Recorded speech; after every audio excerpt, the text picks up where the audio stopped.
मां जब सारी सृष्टि रच सकता है, क्या संतान नहीं दे सकते? उन्होंने उचित नहीं समझा। तो उन्होंने उचित इसलिए नहीं समझा कि इनको संतान दूंगा तो फिर नए सिरे इनका फिर वो काम शुरू हो जाएगा चक्कर। अब इनके पिछले लेन देन समाप्त हो रहा है और बात लवला गिरी है। परमात्मा जानकार डॉक्टर थोड़ा गलती कर सकता है?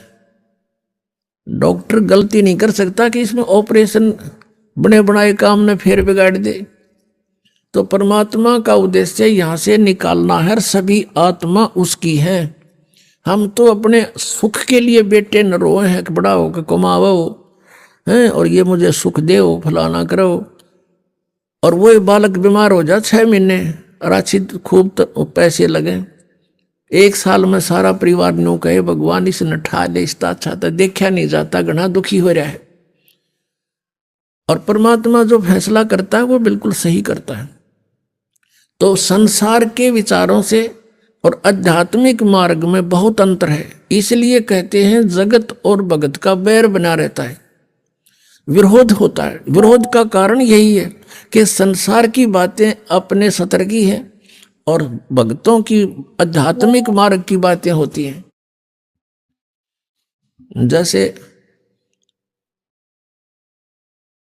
बहुत से ऐसे प्रमाण हैं कि आध्यात्मिक मार्ग में कहते हैं वहां तो दंडवत प्रणाम करते हैं, वहां तो ऐसा करते हैं, लंबे लेटते हैं। अब इस तरह की बातों को संसारिक लोग पसंद नहीं करते क्योंकि उनको ज्ञान नहीं।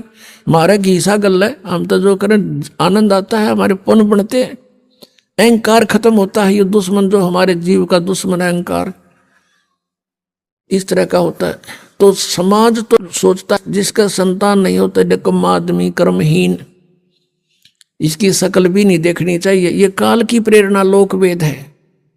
और भगवान के मार्ग में वो बहुत पुण्यकर्मी प्राणी है। देखो पुण्यकर्मी तो वो भी है जिन नाम ले लिया, उनके संस्कार एक दूसरे पुत्र पुत्री में है तो भी अच्छी बात है। सब उस परमात्मा की आत्मा है, सबको लगा दे भगवान के चरणों में। अब संस्कार जो है हल्के हो जाएंगे, परमात्मा अपने सतर से अपनी पावर से ठीक करेगा उनको, तो वो हमारे आसानी से सुलझ जाएंगे और इससे जीवन में काम निपटा देंगे। आपका भी संतान है उसका भी, और जिनका संतान नहीं है वो तो बना बनाया काम है उनका। तो